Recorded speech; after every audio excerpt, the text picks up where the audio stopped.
say smoker. I say smoker, smoker, smoker, smoker, smoker. Yeah. Alright, lads. What are we going to do today? We're talking about the marine goat. Smoker, yeah, the marine goat. Let's go. Smoker hasn't been around in God knows how many chapters, and I'm really excited to see what he's up to now. And in my opinion, with all, as I said in the previous video, all about vegapunk and how everything that's happened in the previous few chapters have linked in with vegapunk and his big reveal, I also think this is important for Smoker, because in my personal opinion, Smoker's getting a damn power up, boys, in this arc 100%. I don't know if he's going to be on Luffy's level. I kind of hope not, because that would be a bit of a huge leap, but it'd be interesting to see the power he holds. I do think... let me put this into perspective. At bare minimum, he's now going to be able to compete with like Jinbei pretty handily. And then highest he can probably go with this power up, in my opinion, would be like... I don't know. Like first commander, maybe I don't know, pre AOC Luffy maybe is like the highest he'll go in terms of the power up. But I do want to talk about this power up because we don't know the full extent of the Seraphim, so I can't but in my opinion, as a final human test subject, I do think the very first Seraphim that was made will be Smoker, because Smoker laments a lot in Punk Hazard how he's not as strong as he needs to be, and he talks about how he needs to get stronger, right? And the idea that maybe they like tested on Smoker to become a Seraphim, maybe he has his own little Seraphim clone, little baby Smoker that we'll see in the future, you know what I mean? But like right now, the main focus I'm thinking of myself is that he was a more like direct test subject, so they didn't make a clone, they just injected DNA into him to make him stronger, so he was kind of converted into a Lunarian in that regard. The reason I think this is because obviously tests change a lot and they do a lot of different things to you, and maybe Oda goes the route where we have Smoker being a bit deformed, maybe something happened, maybe his arms, like maybe something, he got like spikes out of his arms, or his body got deformed, like Jugo from Naruto, right? And he's a bit more deformed, it's like a curse mark yoke, and that's when they realized we gotta make this into a blank slate, we can't have previous DNA, like I have to mix this very accurately. So maybe Smoker's a bit, but it gave him power, right? It fucked up his look a bit, and it gave him power. And that being a trade-off I think he's willing to have to be able to achieve his dream of like taking down the pirates, right? And obviously he needs to protect the kids and stuff like that. But the reason I think this power-up is important, because overall Smoker's always been portrayed as Luffy's rival in some capacity, right? It's never been like he's kind of going over to the side, and we all know Mr. Morge's big theory about him joining the crew, which, you know what, that video did make me want to see him join the crew, but I don't know if this will be the arc for that.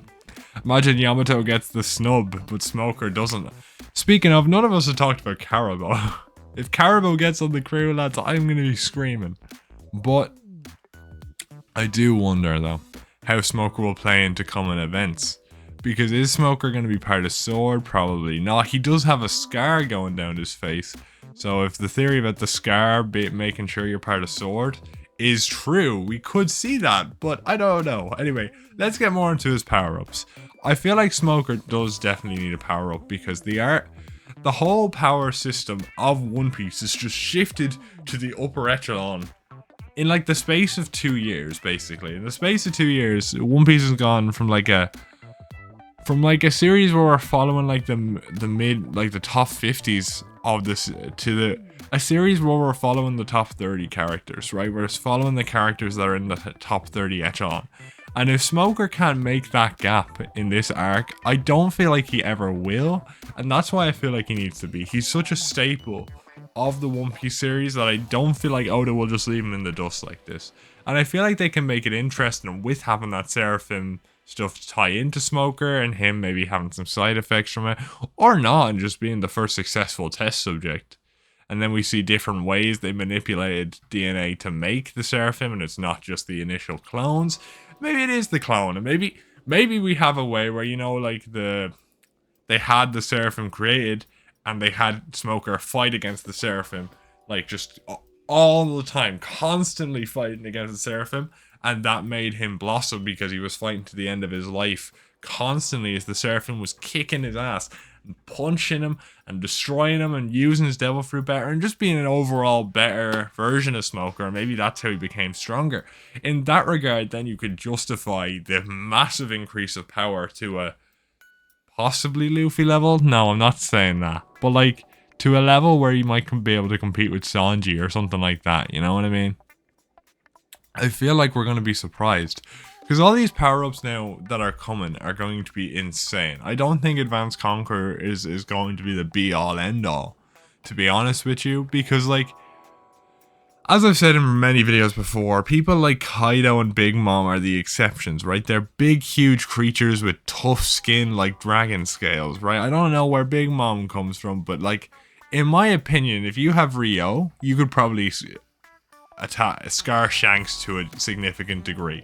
Obviously, his Advanced Conquerors is going to harm you heavily, but I feel like most characters in the verse are, you can harm them with Rio or Armament Hockey, but Conqueror's Hockey is like how you harm everyone. You can like take out anyone with AOC, right? So there's obviously going to be a lot of balancing that Oda has to do in the coming arcs, but I feel like Smoker is the character to do that with because he's such a staple. You know, we've got Luffy here, we've got Bonnie here. Oh, well, Bonnie doesn't really mean much, but we got Luffy here, and we've got a Shichibukai, like basically he's told the government to fuck off, so that might annoy Smoker in some degree, or maybe he's annoyed that he couldn't do anything against Doflamingo, and Luffy took down Doflamingo, and there's various different things that Smoker may be thinking about now.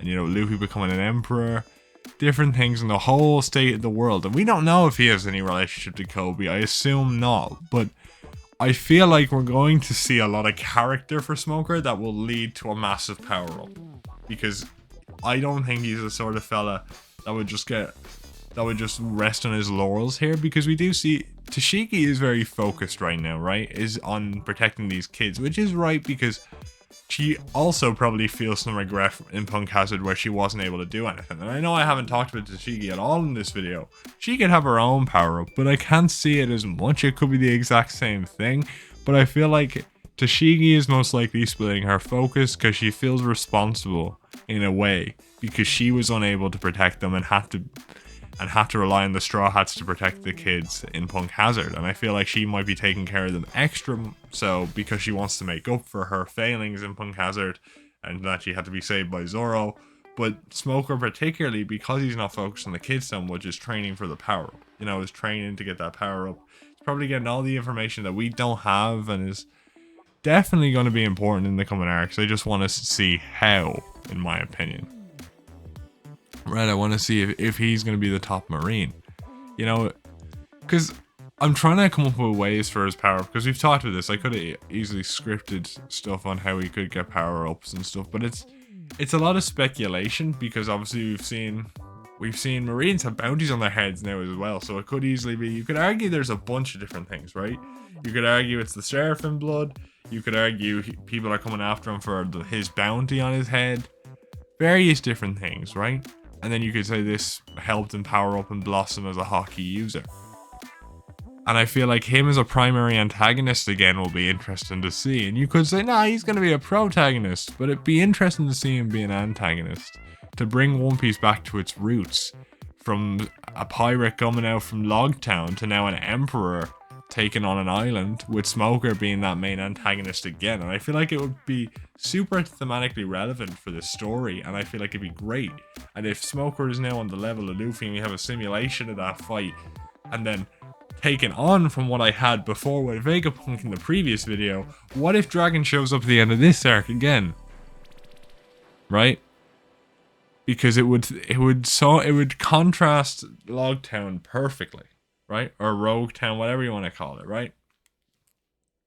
To have not only Luffy and Smoker be the primary protagonists of this arc, and Luffy and Smoker basically fighting it out near the end, but for Dragon to show up at the end of that fight like he did in Logtown. And then I just think it would work super well. And in order to have that happen, you will need Smoker to have a power up. And I feel like it's going to be very interesting to see how that happens. Now, I'm going to talk briefly about Tashigi because I do want to see if she gets a power up. Because really, again, this is one thing Oda has very much failed at, is giving Zoro significant rivals for the throne of strongest swordsman. And we know her whole dream is to take powerful swords off those who don't deserve it, right? And if she sees a sword like Enma, which she is going to know, she's a swords fanatic, she's going to know about Enma, she's going to know about different things like that. She's obviously going to want to fight Zoro for it. And whether her fight against Zoro is where she gets her power up and where she kind of blossoms, or whether she's stronger than she was before. Because obviously we don't know. Again, we don't know. Tashigi, I feel like, is always going to be weaker than Zoro. She's not going to play the important role I initially wanted her to play. But I'm hoping. A man can hope for different things. You know what I mean? A man can hope.